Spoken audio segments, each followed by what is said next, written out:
सो दोस्तों, agreement in restraint of marriage wide, ये इस सेक्शन में क्या बताया गया है? इस सेक्शन में यह बताया गया है कि फर्ज कीजिए ए ने बी के साथ एक एग्रीमेंट किया और ए ने बी से कहा कि मैं आपको 10 लाख रुपए देना चाहता हूं, मगर आप जो है जिंदगी भर शादी नहीं करेंगे। तो भले अगर बी 10 लाख रुपए भी ले ले ए से और बाद में वो शादी भी कर ले, ए इस एग्रीमेंट को कोर्ट के जरिए से इन्फोर्स नहीं कर सकता। तो ये एग्रीमेंट भी क्या है? वॉइड एग्रीमेंट है। या फर्ज कीजिएगा ए ने बी के साथ एग्रीमेंट किया और बी से कहा कि मैं आपको 5 लाख रुपए दे दूंगा, आप सी की शादी रोक दें। ठीक है, सी एक मेजर है और जहां पर उसकी कैपेसिटी है कि वो शादी कर सकता है, वो शादी करने के लिए एलिजिबल है, माइनर नहीं है। अगर बी ने सी की शादी रोक दी और ए ने बाद में मना किया कि मैं आपको 5 लाख रुपए नहीं दे सकता, तो क्या बी इस एग्रीमेंट को कोर्ट के जरिए से इन्फोर्स कर सकता है? नहीं कर सकता, क्योंकि ये जो एग्रीमेंट है ये वॉइड एग्रीमेंट है। ठीक है दोस्तों, या फर्ज कीजिएगा ए ने बी से कहा कि मैं आपको 5 लाख रुपए दे दूंगा, आप अपनी मर्जी के साथ शादी नहीं करेंगे। ठीक है दोस्तों, यहां पर बी ने ए से 5 लाख रुपए भी ले लिए और बाद में बी ने अपनी मर्जी से शादी कर लिया। ठीक है, तो क्या ए इस एग्रीमेंट को कोर्ट के जरिए से इन्फोर्स कर सकता है? वो नहीं कर सकता, क्योंकि ये लिबर्टी और ये फ्रीडम के खिलाफ है ये एग्रीमेंट। सो इट मींस कि ये एग्रीमेंट जो है ये वॉइड एग्रीमेंट है। मगर फर्ज कीजिए ए ने बी के साथ एग्रीमेंट किया और एग्रीमेंट में ए ने बी से कहा कि आप सी की शादी को रोक दें। ठीक है दोस्तों, सी क्या है? सी एक माइनर है और माइनर जो है वो शादी नहीं कर सकता जब तक कि वो मेजर ना हो जाए, जब तक कि वो उसकी उम्र शादी करने की ना हो जाए। तो यहां पर अगर बी जो है सी की शादी को रोक लेता है जब तक वो मेजर ना हो जाए, तो और ए जो है वो बाद में मना कर लेता है कि मैं आपको कंसिडरेशन में कुछ भी नहीं देना चाहता, तो यहां पर बी जो है ये इस एग्रीमेंट को कोर्ट के जरिए से इन्फोर्स कर सकता है। ठीक है दोस्तों, तो ये एग्रीमेंट क्या है? ये एग्रीमेंट वैलिड एग्रीमेंट है। इसी तरीके से दोस्तों सेक्शन 27 में बताया गया है agreement in restraint of trade void, यानी कि आप किसी शख्स के साथ एग्रीमेंट करते हो कि आप जिंदगी भर कोई ट्रेड, बिजनेस या किसी भी प्रोफेशन को ज्वाइन नहीं कर सकते, तो आपका ये जो एग्रीमेंट है ये क्या है? ये एक वॉइड एग्रीमेंट है। ठीक है दोस्तों, मगर अगेन जहां पर एक जनरल रूल्स होता है वहां पर एक्सेप्शंस मौजूद होते हैं। एक एक्सेप्शन तो बेयर एक्ट में यानी कि कॉन्ट्रैक्ट एक्ट 1872 में दिया गया है। उसमें कहा गया है कि फॉर एग्जांपल एक बिजनेस है, ए का एक बिजनेस है और वो बिजनेस बी खरीद लेता है, तो जहां पर आप अपना बिजनेस को बेच देते हो तो इट मींस कि आपने उस बिजनेस का गुडविल जो है वो भी आपने बेच दिया। तो जहां पर जो बायर है वो गुडविल को खरीद लेता है दोस्तों, तो वो सेलर को ये कह सकता है कि आप इस पर्टिकुलर लोकेलिटी में यही सेम बिजनेस नहीं करेंगे। तो ये एक एक्सेप्शन है और ये एग्रीमेंट जो है ये क्या है? ये वैलिड एग्रीमेंट है, यानी कि ये एक कॉन्ट्रैक्ट भी है। इसी तरीके से दोस्तों जो पार्टनरशिप एक्ट में सेक्शन 11 में बताया गया है कि जहां पर पार्टनर्स एक दूसरे को रिस्ट्रेंट कर लें कि ड्यूरिंग द पार्टनरशिप, जब तक ये हमारे फॉर एग्जांपल ए, बी और सी ये तीन क्या है? पार्टनर्स हैं और इनका जो बिजनेस है वो है कॉटन का। इन तीनों ने एक दूसरे को रिस्ट्रेंट कर लिया है एक एग्रीमेंट से कि जब तक हमारी ये जो पार्टनरशिप मौजूद रहेगी, ए, बी और सी इसी सेम बिजनेस को अलग से नहीं कर सकते हैं। तो ये एग्रीमेंट क्या है? ये एग्रीमेंट भी वैलिड एग्रीमेंट है। इसी तरीके से दोस्तों सेक्शन 36 में बताया गया है पार्टनरशिप एक्ट के कि जहां पर आउटगोइंग पार्टनर है, फॉर एग्जांपल ए है, बी है और सी है।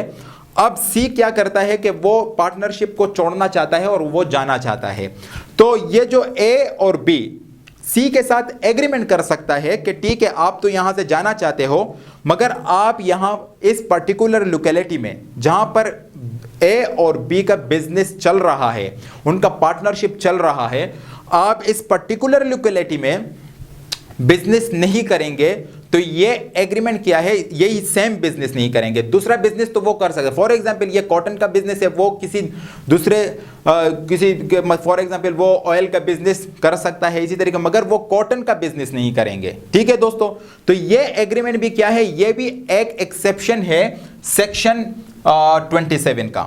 इसी तरीके से दोस्तों eight the time of dissolution of partnership, जहां पर पार्टनरशिप को तीनों जो पार्टनर हैं ए बी और सी पार्टनरशिप को खत्म करना चाहते हैं, तो वो तीनों एक दूसरे को क्या कर सकते हैं, रिस्ट्रेन कर सकते हैं कि after the dissolution of partnership तीनों में से कोई भी इस पर्टिकुलर लोकेलिटी में और इतने टाइम के लिए, यानी कि टाइम भी स्पेसिफाई होना चाहिए और जहां पर बिजनेस था उनका वो जगह भी उनको स्पेसिफाई करनी होगी कि इस पर्टिकुलर लोकेलिटी में और इतने टाइम के लिए तीनों में से कोई भी इस बिजनेस को दोबारा स्टार्ट नहीं करेगा।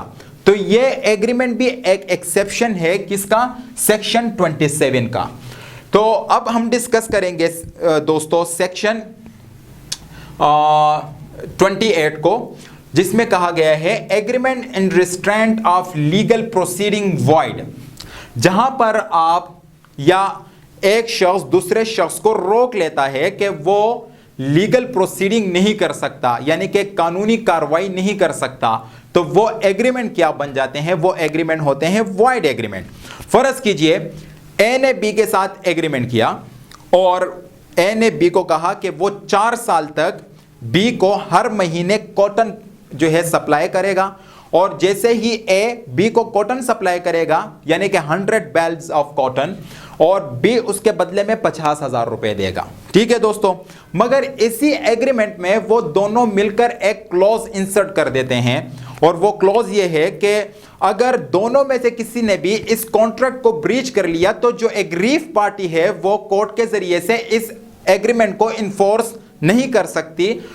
तो यहां पर ये जो एग्रीमेंट है ये वैलिड तो है, मगर ये जो क्लॉज है जिसमें वो रिस्ट्रेन करना चाहते हैं एक दूसरे को कि लीगल प्रोसीडिंग या वो कानूनी कार्रवाई नहीं कर सकती वो पार्टी, तो ये जो क्लॉज है ये क्या है, ये वाइड है, यानी कि अगर दोनों में से कोई भी उस कॉन्ट्रैक्ट को ब्रीच करेगी, दोनों पार्टीज में से कोई भी, तो जो एग्रीव पार्टी है वो कोर्ट के जरिए से इस एग्रीमेंट को इन्फोर्स कर सकती है।